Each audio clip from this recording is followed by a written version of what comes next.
that stigma viewed, you know, sort of thing about it. But his successor was Ratan Jhankar, who head-hunted Kalyanpurkar as a man of modernity, a man of modern education and modern values, and still keeping alive the tradition, to head that department. So in that production, we do readings, anecdotes, a small film, and his dance. That is how we reflect the man, his time, and his artistry.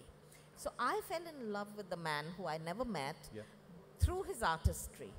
I was dance critic at a very young age, and there were memorable performances where I saw pieces that were exquisite.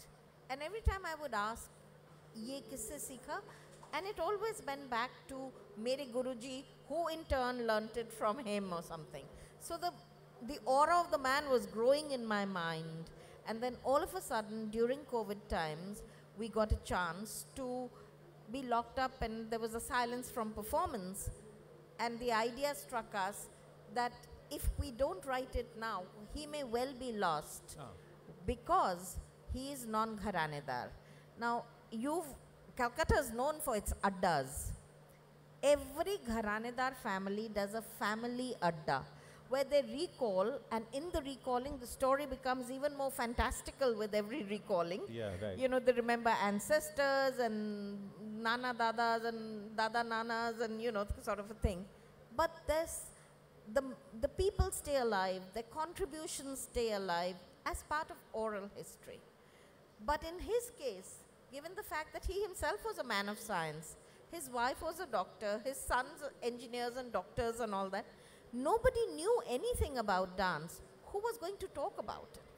Okay. So there was your trigger, basically. That was our trigger. We would all lose him and his amazing contribution and his role in cultural nationalism, which is not a term I'm happy to use because it's a very problematic term.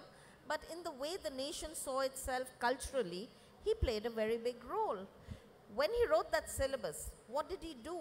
He took out the knowledge of Kathak, which is a very precious and specialist knowledge, out of the whimsicalness of the Gharanedar gurus in the Guru Shishya Parampara, where there was no accountability. Aap 3 mahine ke baad kuch sikhayenge, you know, that sort of a thing. They had to work endlessly to be able to please their gurus. Man hua to kar diya, mood nahi hai. You know, all that would prevail. So once it came into the modern systems, it needed more order than this moodiness. And so we felt that all of us, and today there are more non-gharanedars than they are gharanedars, which is also not a happy state to be in, because you're losing a lot of knowledge. Those who live the art and those who learn the art have different wealths to them. Thank you so much. Shubhada, in your, I picked up something from your book, Man of All Seasons, where you say that a person should make their footing strong and then proceed. What do you mean by that? A person should make their footing strong and then proceed. You know, interview to Sushma Bahel, you said that. That is true, because and in the field of arts, that is what you have to create first pedestal. Okay. And after that, you could give proper speech or proper creation. Without that, it is not possible.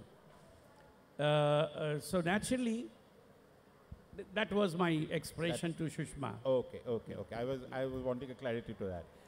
Ananda, another thing I just like to know from you, that you have written about Kalyanpurkar, but so far my knowledge from Ayodhya, the Nawab Wajid Ali Shah came, and he is the creator of Kathak. And he was extra talented person.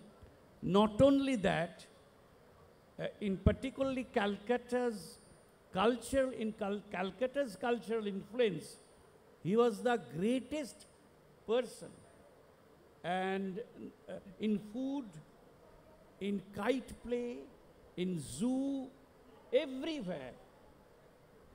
His involvement, particularly Kathak, was his invention. I think this is a very important and very good question. Yeah. Particularly in Calcutta, this is a question that is critical. Wajid Ali Shah's contribution to the cultural life of Calcutta is unmatched. His contribution to the cultural life of Awadh was even greater because his resources were far greater at that time.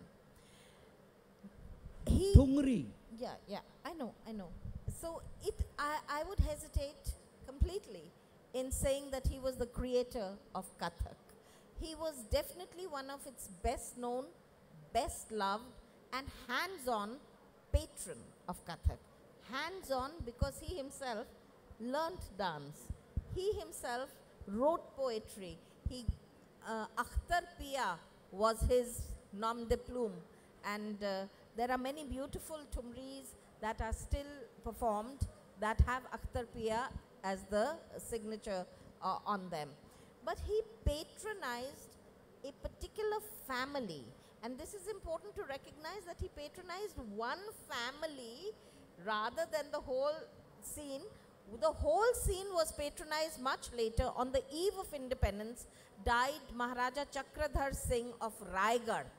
It's a very lesser known fact of Kathak that Raigad became a gharana by itself, but the Raigad Maharaj patronized Jaipur gharana people, Banaras gharana people, Lucknow gharana people, and in that encouraging and somewhat competitive environment in the court, each one tried to outdo the other. Sometimes they would combine and collaborate and take the strength of this and take the strength of that. So if I were to say that, the patron who was of Kathak, I would say Maharaja Chakradhar Singh of Raigad. But Nawab Wajid Ali Shah is so important.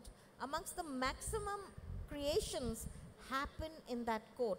Generosity, the Birju Maharaj family, that has the family that got thing. But he patronized women dancers as well. His Parikhana was very well known, and he himself would dance the Indra Sabha and would become Indra and become Krishna. But you know how it is, you praise your patron. It wasn't that he was the best dancer, but he was quite therefore, corpulent. Arshia, it's important that he was a central figure in the history of theatre as well, Yes, Indian theatre as well, because of Indra Because Sabha. of Indra Sabha.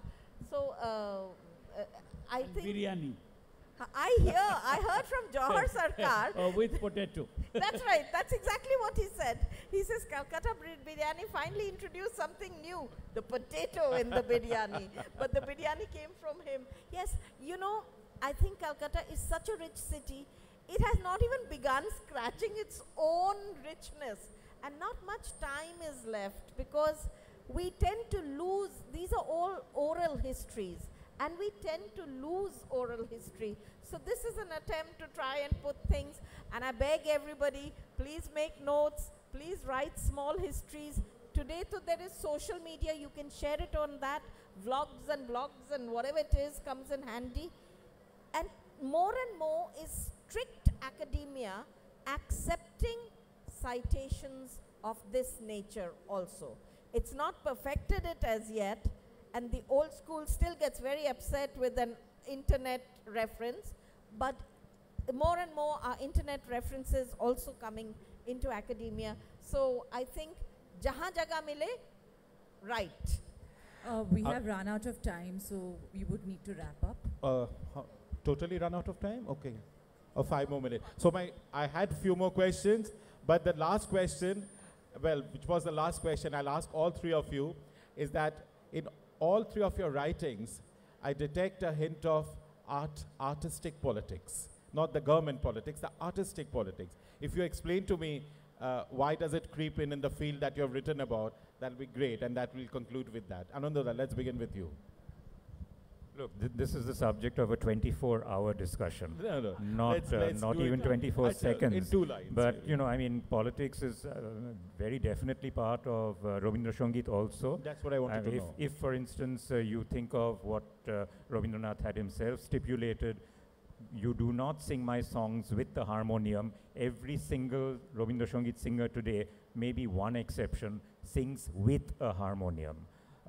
And there are these issues that relate to, obviously, a political slant as well in terms of, you know, why, where, when. But that's too long a discussion that...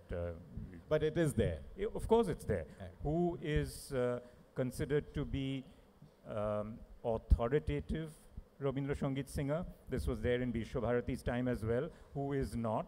The minute you start breaking a certain rule, you know, you become labeled, stigmatized. These are there in all forms. Yeah. What about you, So Arshiya? I would like to differ a little bit. This goes without sort of any exception. But I would like to answer your question with an example from this book. You know, this is the first book which has in dance in India, which has a cloud attached to it, and we have QR codes. One is the registration code, 19 are QR codes which have attachments, but there is a 20th QR code, which is that in case we get more material, we would add to it. The reason being, and this happened really serendipitously, that there is no archive of the government. Talk about politics. You know, archive of the government, they don't think that dance is important enough, or some dance is important, some is not. No, that's but true. around this book now, there is an archive that has built about Mohan Rao Kalyanpurkar. Thank and you so that much. much is preserved. Shubhada, what's the As- state as- of as- politics and as- fine as- arts? As you know that we are born free animal. Yes. And democracy is always we expect. Yeah. And if there is a democracy, there should be a politics. Politics is very interesting thing because if you ask Salvador Dali, he gave a point for Picasso 0, 00. So naturally, it is liking, dislikings, automatically politics is acceptable. Thank you, ladies and gentlemen. I hope you got a little bit of the state of the arts thanks to these brilliant speakers here. I think we have run out of time. Sujata-di, over to you. Thank you so much for giving us this opportunity. Thank you, Kolkata Literature Festival, for giving us this opportunity. I've come from Delhi, very grateful. Thank you very much for this session on the state of the birds. Thank you. Including State of the bards. The crow story, which we will always forever remember, of how Shubhada delivered a fantastic introductory speech. Ka, ka. So we'll always remember that. And that is rhythm and music. And of course, that is also everything that Arshiya and Anando write about. Yeah. Thank you so very much. I'm so grateful that you were here. And it was a very, very good session.